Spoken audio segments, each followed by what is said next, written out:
প্রথমে আপনার এই জিমেল অ্যাপসের থেকে লগ ইন করবেন, অথবা গুগলের যে কোনো জায়গা থেকে আপনি জিমেলকে ওপেন করে একটা ইন্টারফেস পাবেন। এখানে যে আইকনটা আছে আইকনটা ক্লিক করবেন। আইকনটা করার পরে এখান থেকে ম্যানেজ ইওর গুগল অ্যাকাউন্ট এখানে ক্লিক করবেন। দেন এখান থেকে আপনি দেখতে পারবেন যে এখানে অনেক ধরনের ক্যাটাগরি ইনফরমেশনগুলো দেখা যাচ্ছে। সো এখান থেকে আস্তে আস্তে একটু স্ক্রল করলে আপনি দেখতে পারবেন সিকিউরিটি নামে যে অপশনটা, এখানে ক্লিক করবেন।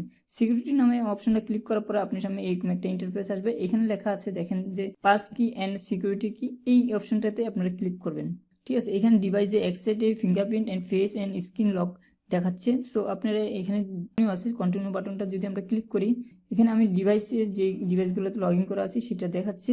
ঠিক আছে, অটোমেটিক। সো এখানে ইউজ পাসকিতে দিলে আপনারা এখানে দেখতে পারবেন যে পাসওয়ার্ড ভুলে যান, অবশ্যই এই ফিঙ্গারপ্রিন্টের মাধ্যমে আপনার জিমেইলের পাসওয়ার্ড ছাড়াই আপনি লগ ইন করতে পারবেন। আশা করি এই ভিডিওটা আপনাদের উপকার আসছে। যদি এইরকম ভিডিও আরও টেক ভিডিও পেতে চান তাহলে আমার এই পেজটিকে ফলো দিয়ে সাথে থাকতে পারেন।